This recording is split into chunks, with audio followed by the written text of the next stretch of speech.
오늘의 말씀은 아모스 2장 6절에서 16절 말씀입니다. 여호와께서 이와 같이 말씀하시되 이스라엘의 서너 가지 죄로 말미암아 내가 그 벌을 돌이키지 아니하리니 이는 그들이 은을 받고 의인을 팔며 신 한 켤레를 받고 가난한 자를 팔며 힘없는 자의 머리를 티끌 먼지 속에 발로 밟고 연약한 자의 길을 굽게 하며 아버지와 아들이 한 젊은 여인에게 다녀서 내 거룩한 이름을 더럽히며 모든 제단 옆에서 전당 잡은 옷 위에 누우며 그들의 신전에서 벌금으로 얻은 포도주를 마심이니라. 내가 아모리 사람을 그들 앞에서 멸하였나니 그 키는 백향목 높이와 같고 강하기는 상수리 나무 같으나 내가 그 위의 열매와 그 아래의 뿌리를 진멸하였느니라. 내가 너희를 애굽 땅에서 이끌어내어 40년 동안 광야에서 인도하고 아모리 사람의 땅을 너희가 차지하게 하였고 또 너희 아들 중에서 선지자를 너희 청년 중에서 나시린을 일으켰나니 이스라엘 자손들아 과연 그렇지 아니하냐. 이는 여호와의 말씀이니라. 그러나 너희가 나실 사람으로 포도주를 마시게 하며 또 선지자에게 명령하여 예언하지 말라 하였느니라.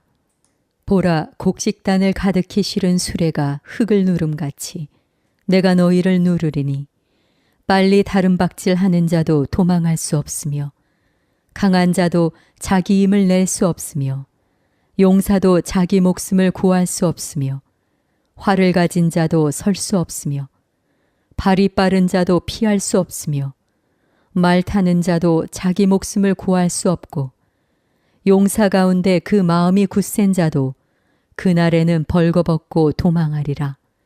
여호와의 말씀이니라. 밴쿠버 세광선교교회 유상욱 목사님께서 말씀 전해 주시겠습니다. 할렐루야. 오늘 하루도 하나님의 놀라우신 은혜와 사랑과 축복이 늘 충만하게 임하기를 기도합니다. 아모스는 남유다의 두고아 출신으로 목자이자 뽕나무를 배양하는 평민 출신의 선지자였습니다. 아모스는 물질적으로 번영을 누리던 북이스라엘의 사람들, 즉 공의를 상실하고 가난한 자들과 압박받는 자들의 공경에 대하여 무감각한 사람들을 향해 하나님의 심판을 선포합니다. 아모스가 활동했던 시대는 이스라엘의 마지막 번영기인 여로보암 2세 때입니다. 여로보암 2세 때는 솔로몬 시대에 버금가는 번영기로 다메섹을 속국으로 삼았고 근동 지역의 무역로인 트랜스 요르단 지역도 다스렸습니다. 경제적으로도 번영하여 전쟁의 전리품으로 적잖은 부를 축적했고 교역로를 지나는 다른 나라의 상인들에게 통행세를 거두어서 국고를 늘릴 수 있었던 그런 시대였습니다. 이러한 시대적 배경 속에서 아모스는 1장을 통해서 다메섹과 블레셋 그리고 두로와 에돔과 암몬에 대한 심판을 선포합니다. 이 모든 나라들은 이스라엘과 인접해 있었고 틈만 나면 이스라엘을 침략하여 살인과 약탈을 일삼았던 나라들이었습니다. 그러므로 하나님의 백성을 대적한 행위, 즉 이스라엘을 침략하고 불의를 행하는 그 행위 때문에 말미암아 하나님의 심판을 임할 것이라고 아모스는 예언하고 있는 것입니다. 그리고 2장에서는 열방에 대한 심판의 결론으로 모압과 유다 그리고 이스라엘의 심판을 말합니다. 이는 아모스 예언의 핵심으로 이스라엘에 대하여 하나님께서 심판을 돌이킬 수 없는 그 죄가 무엇인지, 하나님께서 가장 미워하시는 죄가 무엇인지를 구체적으로 말해주고 있는 것입니다. 2장 4절부터 5절은 유다의 심판과 그 이유를 말해주고 있으며 오늘 본문 말씀인 6절부터 16절은 하나님께서 북이스라엘의 심판과 그 이유, 즉 이스라엘의 죄악에 대해서 말해주고 있습니다. 본문 말씀을 조금 구체적으로 살펴보면 북이스라엘의 죄악은 첫째, 의인과 궁핍한 자를 핍박하는 것이었습니다. 6절을 보면 저희가 은을 받고 의인을 팔며 신 한 켤레를 받고 궁핍한 자를 팔았다고 말합니다. 이는 히브리어 차디크로 표현된 의인과 궁핍한 자가 서로 병행을 이루고 있는 것으로 보아 이 궁핍한 자는 단순한 가난한 자를 말하는 것이 아니라 의의를 추구하다가 외부적인 핍박으로 궁핍하게 된 사람들을 의미한다고 볼 수 있습니다. 그러므로 이 말씀은 재판장들이 뇌물을 받고 불의한 재판을 진행하거나 죄 없는 자 또는 의의를 행하다가 어려움에 처한 사람들을 오히려 죄명을 씌워 노예로 팔아넘기는 그러한 행위를 묘사한 것으로 학자들은 이야기합니다. 바로 이것이 하나님 앞에 이스라엘의 첫 번째 죄였다는 것입니다. 북이스라엘의 두 번째 죄악은 부한 자들이 가난한 자의 마지막 남아있는 것들까지도 탐하는 것과 몸을 파는 여인들과 문란한 관계를 맺는 것을 말합니다. 7절을 보면 가난한 자의 머리에 있는 티끌을 탐내며 겸손한 자의 길을 굽게 하며 부자가 한 젊은 여인에게 다녀서 나의 거룩한 이름을 더럽혔다라고 말합니다. 여기서 이 젊은 여인이란 당시 바알 신전에 있었던 몸을 파는 여인들을 의미합니다.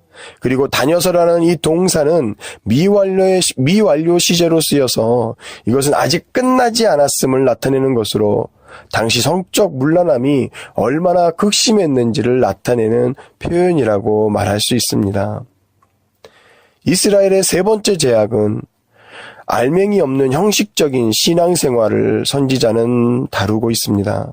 8절에 보면 모든 제단 옆에서 전당 잡은 옷 위에 누우며 그들의 신전에서 벌금으로 얻은 포도주를 따라 마심이라 라고 말합니다.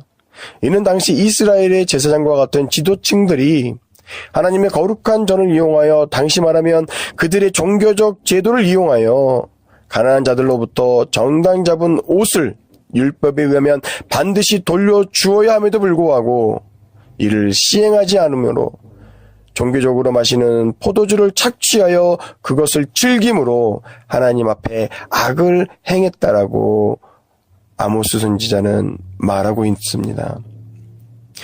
그들의 종교적 행위는 하나님의 기쁘신 사랑과 거룩함을 이루어가는 인생들이 아닌 형식적인 종교적 행위만 행할 뿐 아니라 오히려 하나님의 거룩하신 이름을 망령되어 일컫게 만드는 삶을 살아가는 그러한 인생들이었다는 것입니다.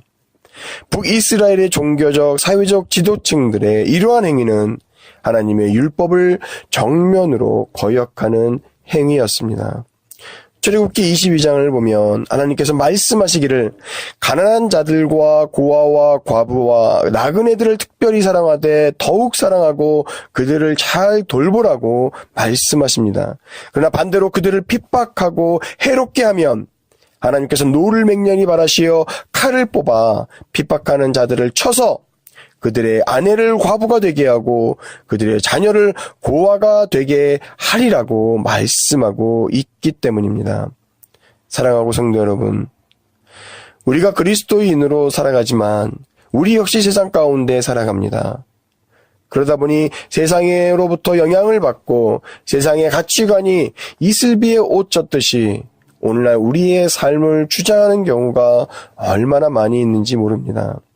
그리스도인이라고 하면서도 돈에 집착하고 명예에 집착하고 권력에 집착합니다. 이것을 위하여 거짓을 말하고 의로운 자를 핍박하고 가난하고 고아된 자녀들을 외면하는 경우가 얼마나 많이 있습니까? 사랑하는 성도 여러분, 우리가 진정 그리스도인으로 살기를 원한다면 의를 행하는 사람들이 되시기를 주님의 이름으로 축복합니다. 그 의가 그렇게 어려운 것도 아니고 원대한 비전이 있어야 되는 것도 아닙니다. 나도 어렵지만 그럼에도 불구하고 내가 가지고 있는 그것을 가지고 나보다 더 어려운 사람들을 함께 돌보고 함께 나누며 함께 기뻐하는 삶을 사는 것, 이것이 하나님 앞에서 의를 행하는 것입니다. 이러한 삶을 살아가는 사람들을 축복하고 더 잘할 수 있도록 그들과 함께 동참하는 것, 이것이 의인의 삶이 되는 것입니다. 사랑하는 성도 여러분, 이러한 삶의 양식이 우리의 삶에 늘 풍성하게 나타나기를 주님의 이름으로 축원합니다.